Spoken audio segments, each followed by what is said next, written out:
Jangan lupa untuk subscribe dan nyalakan lonceng notifikasinya.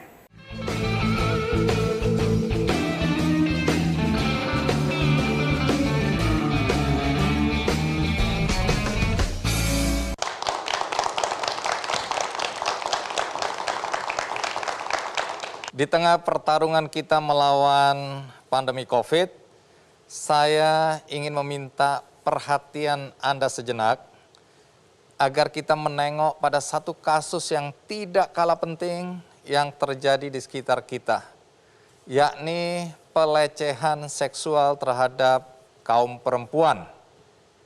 Apalagi kalau kita dengar kabar di Manado ada 8 laki-laki dewasa melakukan tindakan biadab dengan melakukan pelecehan seksual, pemerkosaan terhadap seorang gadis berusia 15 tahun yang dalam kondisi sebagai penyandang disabilitas.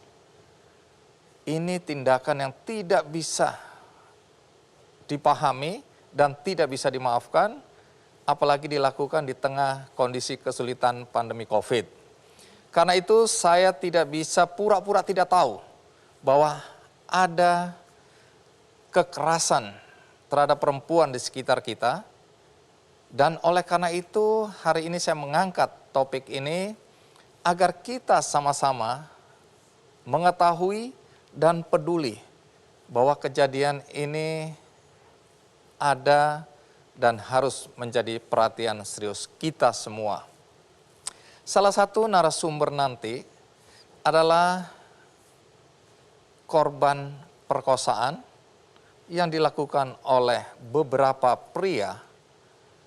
Dan juga hari ini saya ingin mengundang institusi, komunitas yang peduli pada masalah ini. Sekali lagi bagi para orang tua yang sedang menonton acara ini, tolong perhatikan baik-baik karena topik yang kami angkat adalah topik untuk orang dewasa. Jadi kalau ada anak-anak di rumah Anda, tolong diberitahu agar tidak menonton acara ini. Dan bagi adik-adikku tercinta, anak-anakku tercinta yang belum berusia 18 tahun, jangan menonton acara ini. Baik.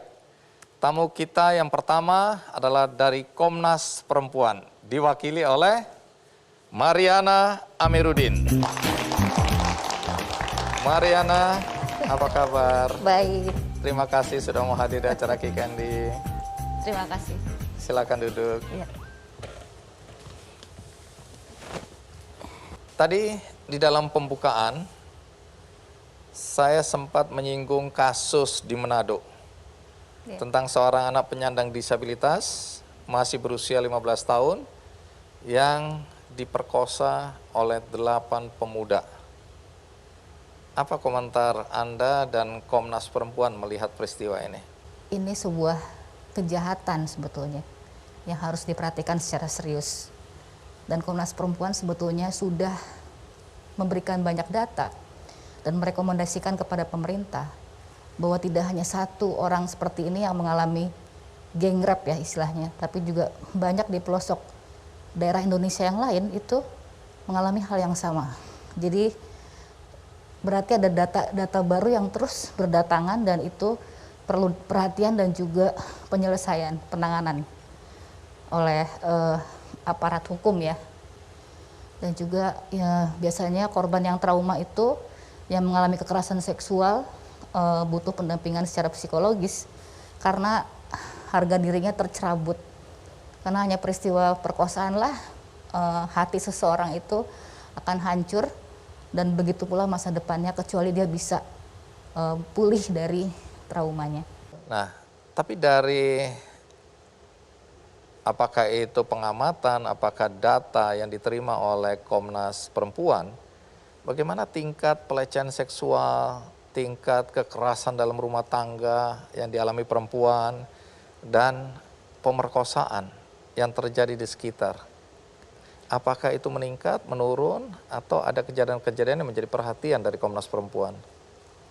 Ya, secara umum memang rata-rata kasus yang dilaporkan ke Komnas Perempuan langsung maupun ke lembaga-lembaga layanan yang menjadi mitra kami, baik pun NGO maupun pemerintah, itu paling banyak kasusnya adalah KDRT. Dan itu setiap tahun pasti KDRT, karena memang yang paling bisa dilaporkan oleh perempuan korban itu kebanyakan kasus KDRT. Selain karena mungkin undang-undangnya sudah ada, itu pertama. Lalu kedua, yang sebetulnya mengagetkan adalah kasus kekerasan dalam pacaran. Oh, jadi bukan saja dalam pernikahan, dalam keluarga, tapi pacaran pun sudah Betul. terjadi kekerasan. Dalam relasi-relasi pribadi yang sangat private itu justru potensi kekerasan itu ada dan biasanya korbannya perempuan. Nah, yang ketiga yang mengagetkan untuk tahun di masa pandemi ini adalah kekerasan berbasis online atau kekerasan siber yang angkanya itu kenaikannya kira-kira 300% dari sebelum masa pandemi. Tapi banyak orang yakin bahwa angka-angka yang muncul dalam kasus kekerasan terhadap perempuan, dalam hal ini kekerasan seksual terutama ya, di dalamnya perkosaan, itu sebenarnya ibarat gunung es. Karena banyak korban yang memilih diam dengan berbagai alasan tentu ya. Tapi mereka memilih diam, tidak melaporkan kepada polisi, tidak menceritakan kepada keluarga, tidak menceritakan kepada teman, sehingga fenomena gunung es ini memang betul-betul terjadi. Kalau dari Komnas Perempuan, apakah punya pandangan yang sama? Tepat sekali, ya betul bahwa kenapa orang atau korban itu sering diam, ini bukan masalah yang mudah untuk diceritakan ke orang lain. Gak usah korban deh, Bang Andi aja kalau punya masalah pribadi gak mungkin diceritain ke orang, apalagi itu sesuatu yang bakal memalukan. Jadi Komnas Perempuan memang menemukan setiap kasus-kasus yang sama, terutama soal kekerasan seksual, diantaranya adalah perkosaan dengan berbagai bentuk, itu memang korban tidak akan pernah mau bicara, kecuali kalau kemudian penderitaannya itu sudah tidak bisa terbendung lagi. Sehingga dia harus meminta tolong atau semacam SOS gitu. Kita harus paham mengapa korban tidak mau cerita. Karena pertama, seringkali ketika korban cerita, itu dia malah disalahkan. Dibilangnya mungkin karena kamu menggoda, atau dibilangnya kamu mungkin pakai pakaian yang seksi ya. Kemudian karena dia mau berduaan sama pelaku gitu. Padahal kenyataannya dari data Komnas Perempuan, banyak justru korban yang justru di dalam keluarga. Jadi pelakunya adalah anggota keluarganya sendiri. Dia. Salah satunya itu ya. Sementara di ruang publik itu justru tidak terlalu banyak angkanya. Lebih banyak di ruang-ruang yang pribadi, artinya kebanyakan pelaku itu adalah orang-orang yang paling dekat. Justru teman, pacar, suami, bahkan ayah kandung, paman, itu sering menjadi pelaku perkosaan. Ayah, kakek, dan paman itu adalah pelaku terbanyak dalam melakukan kekerasan seksual atau incest terhadap ayah, putri. Kakek, dan paman. Betul. Ini angka tertinggi. Ada temuan di tahun 2019 tentang incest, tiba-tiba dia naik melejit angkanya. Dan itu menjadi potret yang harus dilakukan oleh Komnas Perempuan, sebab kita harus bertanya ada apa dengan fenomena ini. Baik, ini alarm berbunyi ya, waspada, karena kejadian itu bisa terjadi di rumah kita yang seharusnya menjadi tempat yang paling aman, tapi ternyata dalam konteks pelecehan seksual, ini yang terbanyak kasusnya justru di dalam rumah dengan relasi yang dekat antara korban dan pelaku ya. Betul, Tadi disebutkan kakek, ayah, dan paman, dan mungkin kekasih ya, atau orang-orang yang dekat dengan ya, tetangga korban atau, ya. Ya. Sebelum kita lanjutkan ini ya, mungkin saya akan tayangkan beberapa rangkuman dari peristiwa-peristiwa kekerasan terhadap perempuan. Ini dia tayangannya.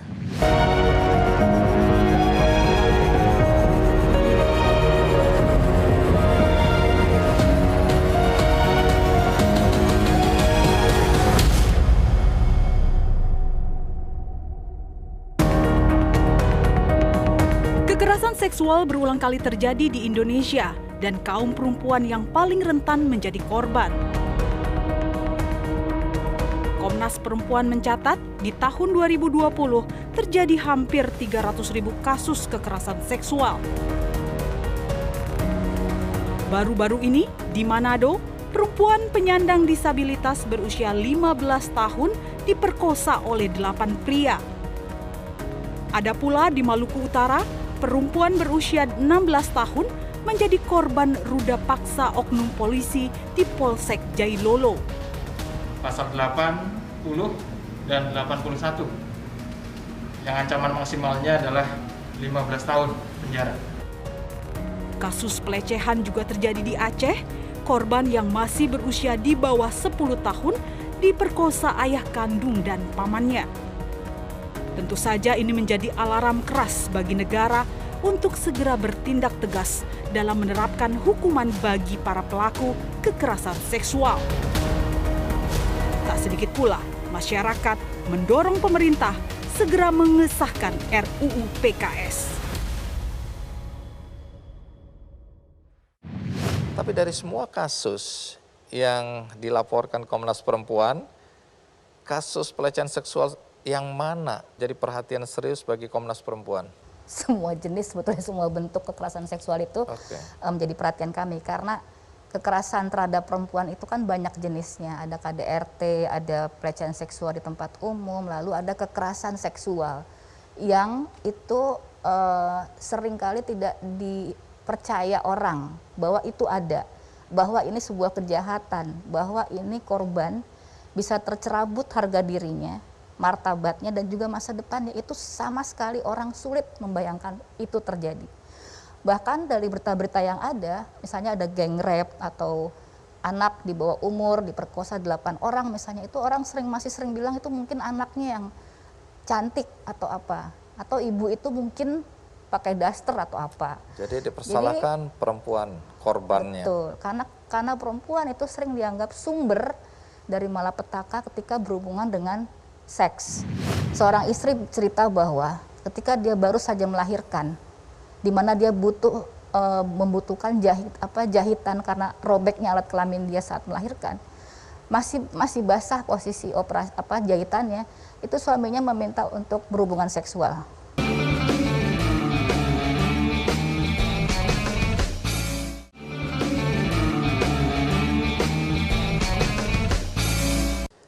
Mariana, seberapa jauh negara itu sampai hari ini sudah melindungi perempuan yang menjadi korban perkosaan? Yang kita punya saat ini KUHP yang justru melihat kekerasan seksual ini dibatasi sebagai sebuah tindakan pencabulan. Pencabulan itu adalah kata yang menunjukkan norma saja, sesuatu perbuatan yang tidak baik, tidak patut gitu ya. Nah, hal lainnya adalah perbuatan tidak menyenangkan yang menjadi substansi hukum kita yang ada saat ini. Dengan hukuman berapa lama yang paling tinggi? Saya lupa berapa hukumannya, tapi dia disamakan dengan mungkin pencurian atau apa. Jadi atau kalau misalnya kasus kejahatannya sangat berat, mungkin dia bisa banyak kurungannya dalam waktu yang lama. Tapi persoalannya adalah cara melihat kasus kekerasan seksual ini, hukum kita itu masih melihat hal yang hal yang umum, kejahatan biasa atau yang sifatnya itu lebih normatif atau boleh tak boleh atau apa istilahnya ya, patut tidak patut gitu, yang masih dalam aspek moral, bukan menurut aspek Anda dan teman-teman kejahatan. harusnya bagaimana? Jadi seharusnya kalau kita tahu bahwa akhirnya korban itu harga dirinya sampai martabatnya sampai tercabut, kemudian harganya mahal sekali untuk masa depannya, itu seharusnya dilihat sebagai kejahatan yang serius. Maksudnya sesuatu yang tidak manusiawi dari apa yang kita pernah kenal soal hal-hal yang tidak manusiawi untuk perempuan gitu, kebanyakan perempuan, walaupun laki-laki juga ada korbannya. Nah, jadi intinya aturan ini bahkan masih memerlukan bukti yang terlalu verbal. Misalnya harus ada bukti visum. Jadi membuktikan itu kan bagaimana adanya sperma di dalam kelamin perempuan misalnya. Kalau itu kejadiannya sudah 3 bulan yang lalu atau 3 tahun yang lalu atau 5 tahun yang lalu, bagaimana membuktikan itu saat si korban baru berani melapor. Jadi masih sangat umum, sangat tidak membantu kebutuhan untuk memecahkan kasus-kasus kekerasan seksual dan mencari solusinya dan membantu korban. Saat ini sedang dibahas rancangan undang-undang penghapusan kekerasan seksual RUU PKS yang diharapkan ini bisa menyelesaikan persoalan-persoalan yang selama ini dianggap tidak mengakomodasi ya rasa keadilan korban perkosaan. Nah, kalau sampai hari ini RUU PKS itu menurut Anda kalau nanti disahkan jadi undang-undang, apakah itu akan mampu menjawab pertanyaan-pertanyaan tadi? Iya, RUU PKS ini sebetulnya memang selain dia jawaban dari pertanyaan dan kasus-kasus yang ada tidak tertangani sampai hari ini, juga karena dia mengandung ide tentang bagaimana dia juga melindungi korban, bagaimana dia memulihkan korban. Jadi tidak hanya terfokus pada pelaku seberapa hukumannya, tapi juga bagaimana korban ini sampai betul-betul dilihat, didampingi, mendapatkan keadilan, ya, tidak dihakimi, ya, tidak mengalami korban kesekian kali. Jadi memastikan bagaimana korban inilah yang paling utama di dalam RUU ini. Jadi awal idenya itu. Sementara untuk pelaku itu perlu ada identifikasi pelaku yang dalam kasus seperti apa sehingga dia harus mengalami hukuman. Dan juga ada hal yang menarik sebetulnya, karena pelaku itu biasanya juga sebelumnya kadang-kadang ada yang korban juga. Nah, siklus kekerasan inilah yang harus diputus. Karena itu juga ada ide tentang aturan bagaimana pelaku harus direhabilitasi. Kenapa? Supaya dia tidak melakukannya kembali setelah dia dihukum.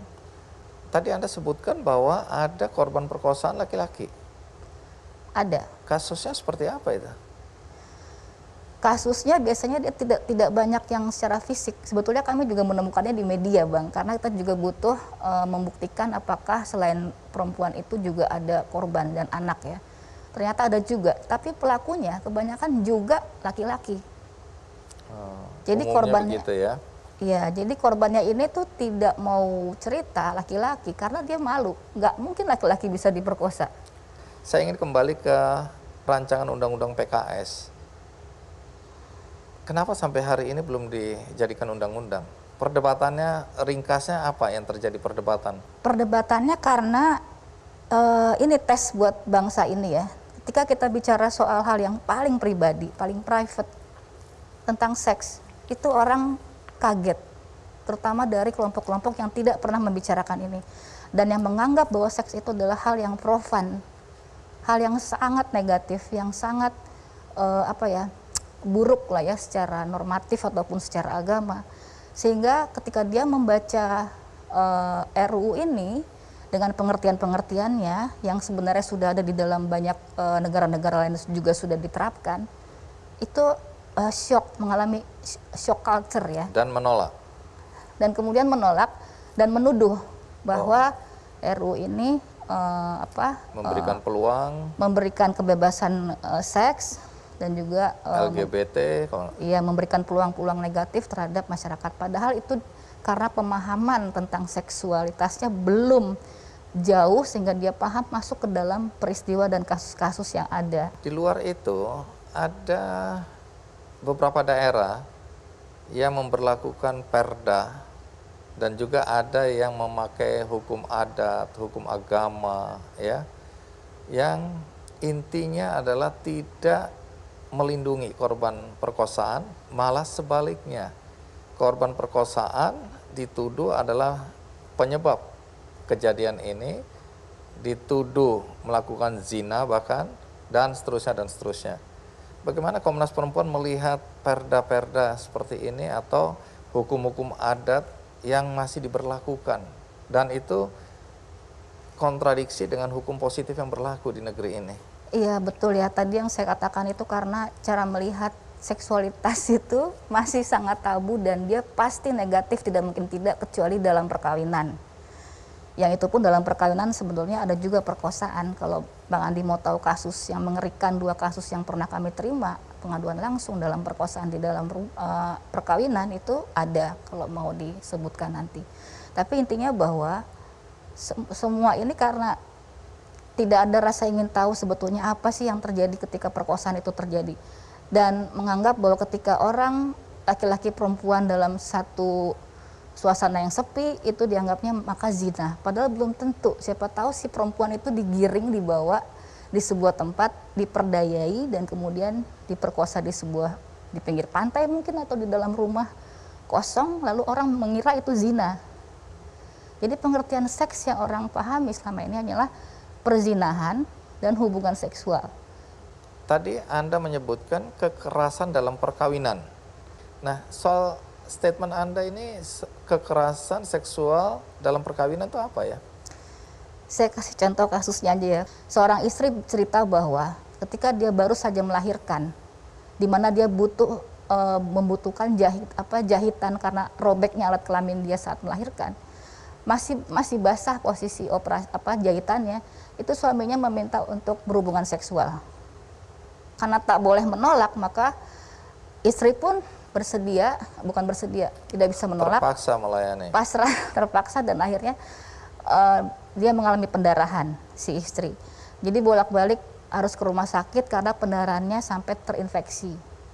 Nah, ini sebetulnya kita menggambarkan bagaimana perkosaan itu ada dalam perkawinan di saat suami tidak paham sama sekali bagaimana ketika istri dipaksa, itu penderitaannya panjang.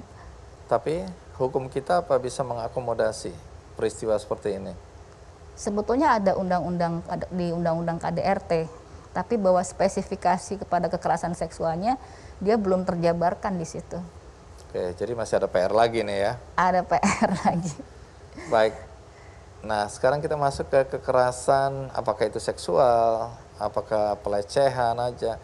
Kadarnya saya nggak tahu, di media sosial atau online. Apa yang Anda maksud dengan kekerasan pada perempuan di online ini atau di media sosial? Ya, jadi bentuk yang paling banyak biasanya kekerasan berbasis siber ini itu ancaman dari pasangan yang biasanya diputus sama pacarnya. Ancamannya karena anak-anak sekarang kan banyak yang suka foto bareng yang tidak pakai busana atau apa. Nah, ancamannya adalah itu di-upload, menyebarkan, mengupload untuk mencemarkan nama baik si pasangan. Bahkan ada video-video ya. Video-video juga, dan biasanya justru kalau itu beredar yang ditangkap adalah perempuannya, karena perempuan yang terlihat dan perempuan yang dianggap porno kan, gitu.